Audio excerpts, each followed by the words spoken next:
Let's bring you this story now. KwaZulu-Natal the traditional leadership is demanding more action from government to stop the ongoing murders of amakhosi and izinduna. Just last month, 2 amakhosi were assassinated in the province's Thathiah district. eNCA senior reporter Dasen Thathiah looks at this disturbing trend and has a special report. Nkosi Mzumuhle Zondi would have seen only a gun-wielding shadow in his final moments of life. Rolling blackouts offered the enemy an opportunity to strike when the young chief was at his doorstep. I got a call last week on Wednesday night. It was around 8 p.m. that the acting chief or the chief of the Zondi clan or tribe has been killed, was shot right here. He was coming to his house from his grandmother's house. That's down here? Yes, down there. He was about to open his door or the door of his house, and he was killed by unknown person or people. So it's a very sad situation. There are suspicions a hitman was watching him in the days leading up to his death. But this isn't the first tragedy in the Zondi clan.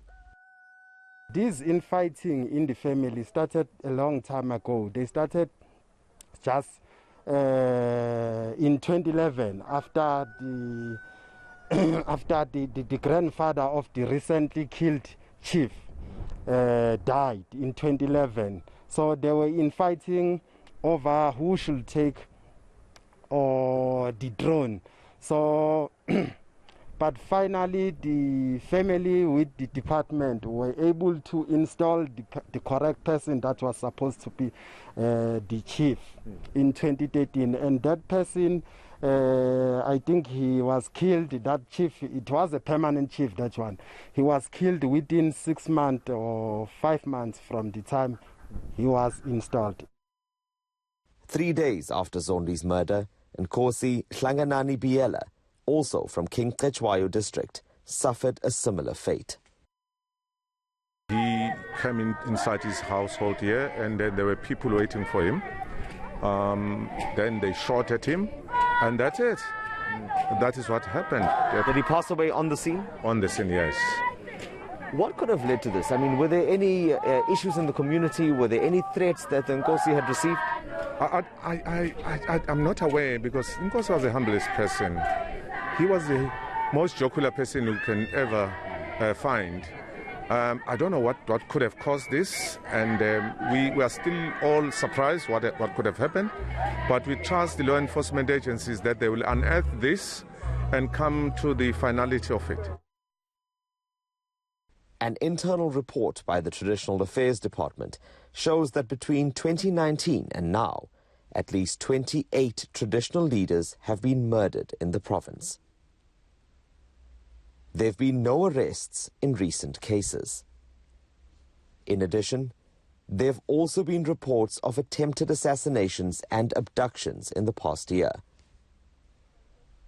The volatility in the traditional space even reared its head during the local government elections. Residents in Camperdown interrupted the voting process amid a chieftaincy battle playing out in that area. The KwaZulu-Natal House of Traditional Leaders is concerned about the situation.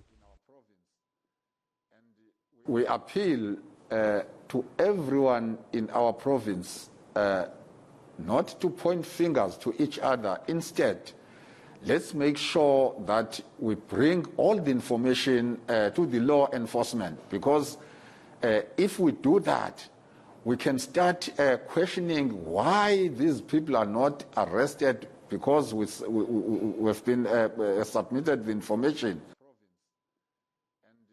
The province's traditional leadership believes these killings are not being taken seriously enough. You can't have amakhosi that are killed like chickens and nothing is happening. When other institution is attacked, within 24 hours, there are commissions, there are teams set up Why that is not happening when amakhosi are killed?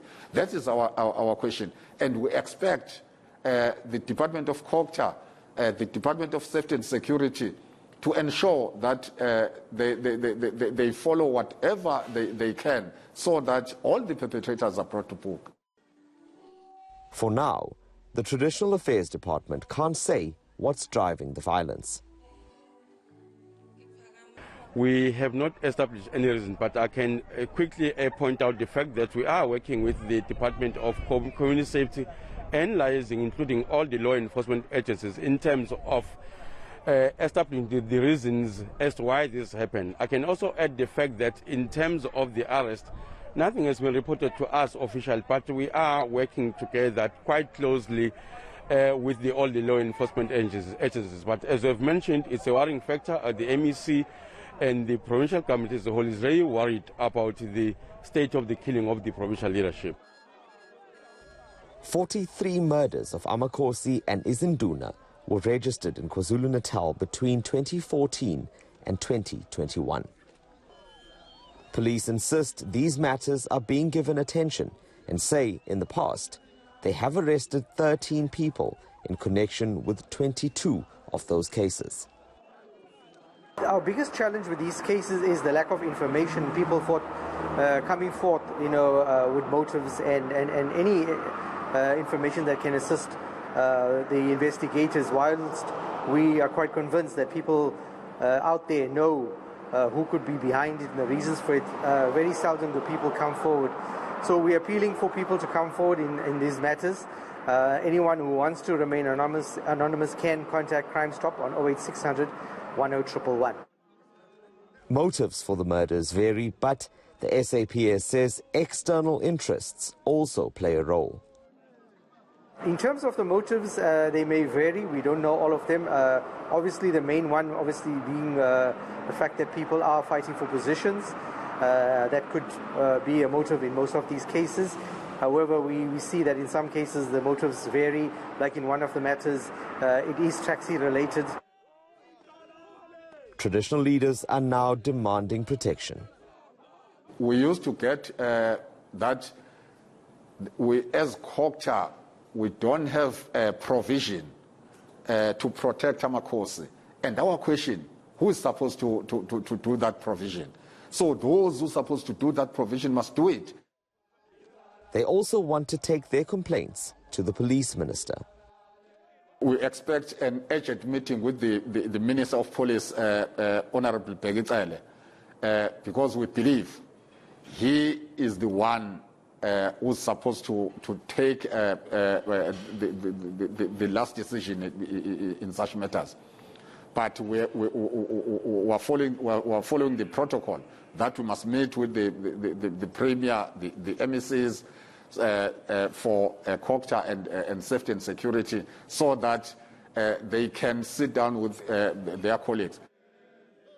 That meeting is the last hope for amakhosi looking to restore the fading tranquility in KwaZulu-Natal's rural landscape before it became a hunting ground for hitmen.